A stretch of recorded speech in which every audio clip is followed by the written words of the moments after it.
பாலாற்றில் நடந்த மணல் கொள்ளையை மறைக்க முயன்ற போது கிராம பொதுமக்கள் நேரடியாக களமிறங்கி போராட்டத்தில் ஈடுபட்டனர். வேலூர் மாவட்டம் மாதனூர் அருகே உள்ள தோட்டாளம், ராசம்பட்டி உள்ளிட்ட 10க்கும் மேற்பட்ட கிராமங்களைச் சுற்றியுள்ள பாலாற்றில் விதிமுறை மீறி மணல் கொள்ளை நடந்தது. இது தொடர்பான வழக்கில் மாவட்ட கலெக்டர் உள்ளிட்ட அதிகாரிகள் நேரில் விளக்கம் தர சென்னை உயர்நீதிமன்றம் உத்தரவிட்டது. இந்நிலையில் ஞாயிறன்று மணல் கொள்ளையை மறைக்க ஜேசிபி இயந்திரம் மூலம் ஆற்று மணலை சமன் செய்யும் பணி நடந்தது. இதை அறிந்த கிராம மக்கள் ஒன்று திரண்டு போராட்டத்தில் ஈடுபட்டனர். பாலாற்று மண்ணில் குவாரி அமைத்து மணலை நிறைய எடுத்துக் கொண்டிருக்கும் கரிகாலன், ஜெயவேல் ரெட்டி, சேகர் ரெட்டி போன்ற ஓ பன்னீர்செல்வம் அவர்களின் பினாமியாக செயல்படும் அவர்கள் எடுப்பதை தடுத்து நிறுத்துவதற்காக மக்கள் தொடர்ந்து 15 நாட்களாக போராட்டம் நடத்தினார்கள். சென்னை உயர்நீதிமன்றத்தில் ஒரு வழக்கு தொடுக்கப்பட்டுள்ளது.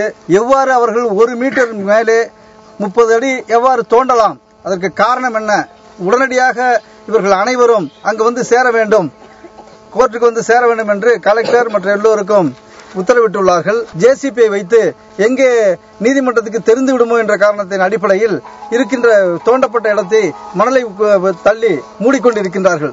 இது மிகவும் வேதனைக்குரிய விஷயமாக இருக்கிறது. இது மட்டுமல்ல, தற்பொழுது அமைக்கப்பட்டிருக்கும் சகாயம் குழு அவசியமாக இந்த இடத்திற்கு வந்து விசிட் செய்வதற்கு கணம் கோட்டார் அவர்கள் இந்த உத்தரவின் அடிப்படையோடு சேர்த்து உத்தரவிடுவார் என்ற நம்பிக்கையோடு கிராம பொதுமக்கள் திரண்டு வருவதை பார்த்தவுடன் ஜேசிபி இயந்திரங்கள் அங்கிருந்து திரும்பின. இச்சம்பவம் அப்பகுதியில் பரபரப்பை ஏற்படுத்தியுள்ளது.